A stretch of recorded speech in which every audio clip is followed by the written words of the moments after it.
Action News Phoenix with Kenneth Crone, Richard Flores, Scott Gray, and Jahan Jones. Your news starts now. Good evening and welcome to Action News Phoenix. I'm Jahan Jones. And I'm Richard Flores. Today's top story, celebrations in the streets of Chicago this afternoon as the Chicago Cubs have finally won a World Series after more than 100 years. Manager Ted Williams was quoted as saying, "I'm so glad I'm unfrozen." Jahan? Also today, the NRA had a little incident with former spokesperson Wayne LaPierre. As our viewers may remember, LaPierre was dismissed last year after the backlash Congress received for not passing common sense gun reform. As Senator John McCain said at the time, shit flows downhill, and LaPierre was taken to task for ignoring popular opinion on the issue. Finally, under pressure from the Senate, LaPierre was dismissed from his position. Today, that caught up with him. When one reporter asked him how he was doing after his removal from the NRA, LaPierre tried to shoot the reporter. The reporter was uninjured as the aging LaPierre was unable to lift the mini cannon he uses for personal protection. I do hope he's okay, Jahan. In other big sports news this afternoon, the NCAA announced that it would be paying college athletes for the first time in its history. ASU head coach Todd Graham was reported as saying, I am very happy for my players, but now I got to go talk to my financial advisor.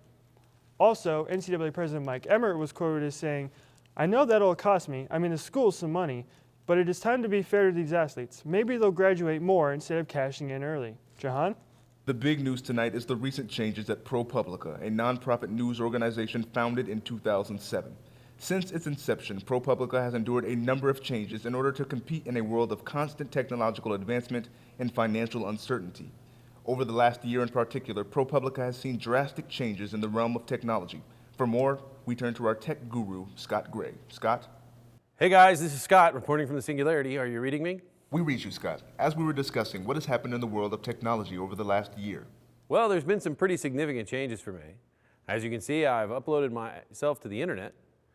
Luckily, Steve Wozniak was right about computers becoming self-aware and people being able to upload themselves to the internet. Don't worry though, I don't miss my body at all. My wife does though. What kind of technological advances has ProPublica had over the last year? Oh, that. Well, there have been a lot of changes for ProPublica, as you know. Most fascinating for me has been the impact that the internet and other access tools have had on their research-based reporting. In the past year, ProPublica has noticed that the nonprofit model of financing long-term investigative journalism was the core of their operation and dedicated themselves to improving their access to investigative tools of the internet. Actually, if you remember the hacking scandal at News of the World in London, ProPublica looked at that lesson not as a warning against the use of technological tools for investigations, but as a model of what lines not to cross. ProPublica also increased their social media presence and search engine optimization to increase access to their stories. ProPublica has stayed at the forefront of display technology, and when the team at Famous finally releases their interface engine, ProPublica will be able to develop a visually enriching interface that will draw people to their news. Or they'll just leave me to wander around the internet for them. Well, Scott, what does the Famous interface look like? As you can see, they have a great 3D display. The important part of this interface is that it uses a lot less computing power than the traditional 3D engines, so you'll be able to see it on mobile devices sooner than you see me. And where do you see this taking ProPublica?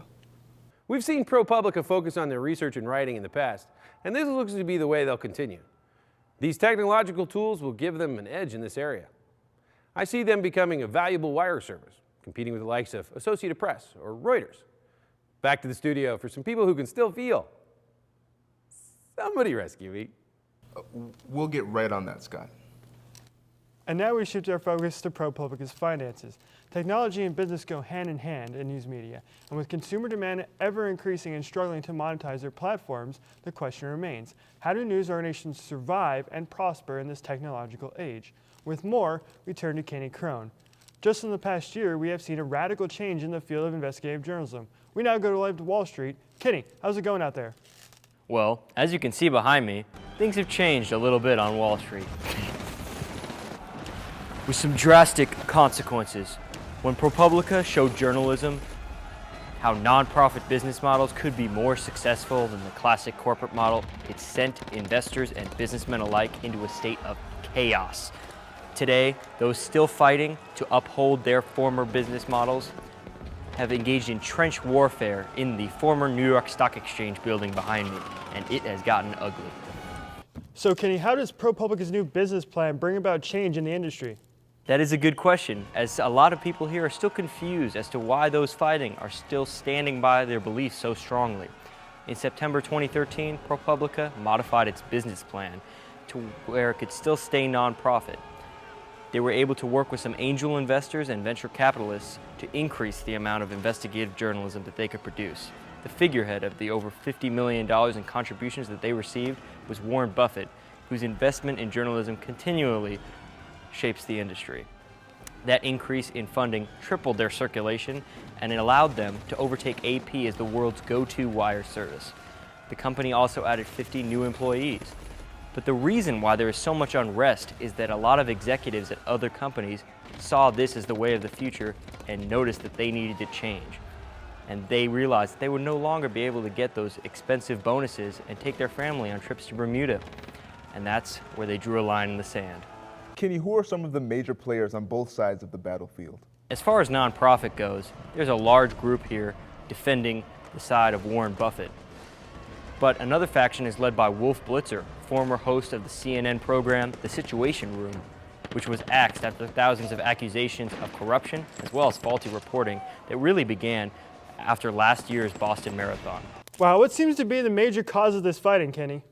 Well, the ProPublica side continues to state its increased spending, going from $10 million in 2012 to just over $30 million in 2013, has led to some of its best work, leading to multiple Pulitzer Prizes.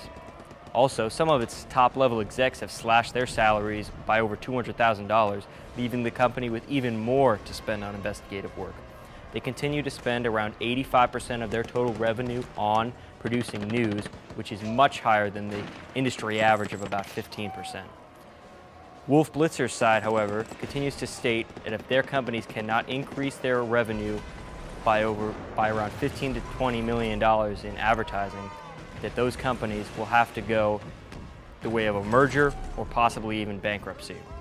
And now we go back to the studio with your nice comfy chairs and your trailers and your food trucks, and God damn it, I want a new beat.